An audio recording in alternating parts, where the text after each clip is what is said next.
اللہ علیہ وسلم نے ان کے گھر میں ایک بچی کو دیکھا کہ جس کے رنگ میں زردی تھی۔ آپ صلی اللہ علیہ وسلم نے فرمایا اس کو دم کراؤ، اس کو نظر بد لگی ہے۔ نظر لگ جانا یہ حقیقت ہے، زمانہ جاہلیت کے جو وہم تھے ان میں سے نہیں ہے، اس لیے کہ آپ صلی اللہ علیہ وسلم نے اس کی تصدیق کی۔ فرمایا العین حق، نظر کا لگ جانا برحق ہے۔ اور ایک روایت میں ہے کہ اگر تقدیر سے کوئی چیز آگے نکل جاتی تو نظر بد نکل جاتی، کہ تقدیر میں جو لکھا ہے اگر اس کو کاٹ کے آگے نکلنا ہوتا تو نظر میں اللہ نے یہ تاثیر رکھی ہے وہ نکل جاتی۔ تو یہ فساد کے جو اسباب ہیں ان میں سے ایک سبب یہ بھی ہے۔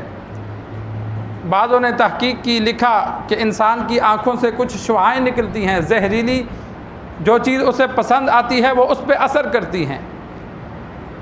حافظ اصمعی صحابہ کے شاگردوں میں سے ہیں، اس دور کے اولیاء اللہ میں سے ہیں۔ وہ کہتے ہیں ایک بندے کو میں خود ملا جس کی نظر بہت تیز لگتی تھی، کسی بھی جانور کے بارے میں وہ کہہ دیتا یہ بہت اچھا ہے تو وہ مر جاتا تھا۔ تو اس کو جب میں نے ملا تو اس نے کہا کہ مجھے کوئی چیز اچھی لگتی ہے تو میری آنکھیں گرم ہو جاتی ہیں، مجھے ایسا محسوس ہوتا ہے کہ میری آنکھوں سے تپش نکل رہی ہے۔ تو انسان کو نظر لگ جاتی ہے، مال کو لگ جاتی ہے، ہر چیز کو لگ جاتی ہے۔ آپ صلی اللہ علیہ وسلم کا ایک فرمان موجود ہے کہ جانور کو ہنڈیا تک اور انسان کو قبر تک یہ نظر پہنچا دیتی ہے۔ ایک صحابی تھے، غسل کر رہے تھے، سنن ابی داؤد میں واقعہ موجود ہے۔ تو دوسرے صحابی کی ان کے جسم پہ نظر پڑ گئی، یہاں سے اوپر ان کا جسم نظر آیا تو اس نے کہا کیسا حسین جسم ہے، ایسا تو میں نے کواری لڑکی کا بھی نہیں دیکھا۔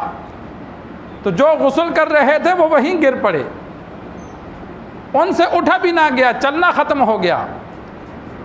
صحابہ کرام کے آپ صلی اللہ علیہ وسلم کے پاس لائے، آپ صلی اللہ علیہ وسلم نے فرمایا کس نے اس کو نظر لگائی ہے؟ لوگوں نے بتایا کہ فلاں نے یہ جملہ کہا۔ آپ صلی اللہ علیہ وسلم نے اس کو بلا کے ڈانٹا، اللہ برکتا، کہ تو نے برکت کی دعا کیوں نہیں دی؟ ماشاء اللہ کہتا، اللہ برکت دے، ایسے الفاظ کہتا، تو نے ایسے الفاظ نہیں بولے جس سے اس کو نظر لگ گئی۔ پھر اسے حکم دیا کہ وضو کر۔ علماء نے لکھا ہے کہ ٹب میں وہ اپنا چہرہ دھوئے، اپنے ہاتھ اور اپنی کوہنیاں دھوئے، اور اپنے گھٹنے اور اپنے ٹخنے دھوئے۔ یہ دھو کے ٹب میں پانی ڈالے گا اور وہ پانی اس مریض کے جسم پہ ڈالو، وہ ٹھیک ہو جاتا ہے۔ یہ تو تب ہے کہ جب نظر لگانے کا پتہ ہو۔ اب اس صحابی نے اسی طرح وضو کیا اور پانی ایک ٹب میں جمع کیا اور سہل بن حنیف رضی اللہ تعالی عنہ کے اوپر وہ پانی گرایا، وہ اسی وقت ٹھیک ہو گئے کہ جو نظر لگی تھی وہ دور ہو گئی۔ تو یہ نظر کا لگنا برحق ہے۔ انسان ایک تو حفظ ما تقدم کے طور پر جس کی نظر لگتی ہے وہ کوئی چیز اچھی لگے تو ماشاء اللہ پڑھے، نظر نہ بھی لگتی ہو تو انسان کوئی چیز اچھی لگے ماشاء اللہ پڑھ دیتا ہے یا دعا دے دیتا ہے اللہ برکت دے۔ اور اسی طرح دوسرا حفظ، جن بچوں کو نظر لگتی ہے انسان کوشش کرے ان کو زیادہ باہر نہ نکالے اور زیادہ ان کا بناؤ سنگھار نہ کرے، اس لیے کہ اگر وہ میلے کو چیلے رہیں گے تو ان کو نظر نہیں لگے گی، لیکن اگر ہم ان کو روزانہ بنات وار کر باہر چکر لگائیں گے تو نظر لگ جاتی ہے۔ کہ کوئی بھی چیز ہے جس کو نظر لگے۔ یعقوب علیہ السلام کے ایک بیٹے تھے، اب جب وہ بیٹے مصر جانے لگے تو یعقوب علیہ السلام نے سوچا کہ 11 بیٹے جوان جب جائیں گے تو نظر لگے گی، تو انہوں نے حفظ ما تقدم کے طور پر کہا بچوں کو کہ ایک دروازے سے نہ جانا، الگ الگ دروازوں سے جانا، تم اکٹھے جاؤ گے تو کسی کی نظر لگ جائے گی۔ یہ قرآن مجید میں موجود ہے۔ بچوں کو جب انہوں نے بھیجا تو یہ حفظ ما تقدم کے طور پر حفاظت کے لیے ایسا کیا۔ 2-4 بھائی اکٹھے ہوں تو بس اوقات انسان کہتا ہے ماشاءاللہ ان کو دیکھو، تو نظر لگ جاتی ہے۔ اور حفظ ما تقدم کے طور پر حدیث میں ایک دعا بھی آئی ہے، اعوذ بکلمات اللہ التامات من کل شیطان وہامۃ ومن کل عین لامۃ۔ یہ دعا انسان اپنے اوپر، بچوں کو یا جن چیزوں کو نظر لگتی ہے ان کو دم کیا کرے کبھی کبھی، تو پھر نظر نہیں لگے گی۔ یا اسی طرح علماء جو عامل حضرات ہیں تعویذ وغیرہ بناتے ہیں، ان سے تعویذ بنوا کر بچوں کے گلے میں یا جن چیزوں کو زیادہ نظر لگتی ہے ان کے گلے میں ڈال دیا جائے تو پھر نظر نہیں لگتی۔ اور جن کو نظر لگ جائے ان کے لیے بہترین اور مجرب عمل، ایک تو حدیث میں جو وضو کا طریقہ آیا وہ تو تب ہے کہ جب نظر لگانے والے کا پتہ ہو، آج کل پتہ نہیں ہوتا، تو سورۃ القلم 29واں پارہ اس کی آخری 3 آیتیں، فاجتباہ ربہ فجعلہ من الصالحین وإن يكاد الذين كفروا ليزلقونك بأبصارهم لما سمعوا الذکر ويقولون إنه لمجنون وما هو إلا ذکر للعالمین۔ اول آخر انسان 3 بار درود پاک پڑھے اور پھر یہ آیتیں 11 بار پڑھے، 11 بار پڑھ کے انسان اپنے آپ کو، بیوی بچوں کو دم کرے۔ کبھی کبھی کرنا چاہیے، اس لیے کہ بسا اوقات جسم میں نظر بد کا اثر ہوتا ہے اور بیماری پھیلتی ہے، اگر اس کا علاج نہ کراؤ تو وہ جسمانی بیماری میں بدل کر انسان کے لیے نقصان کا سبب بنتا ہے۔ تو انسان وقتاً فوقتاً اپنے آپ کو، بچوں کو سورۃ القلم کی آخری 3 آیتیں اول آخر 3 بار درود شریف پڑھ کر انسان دم کرے۔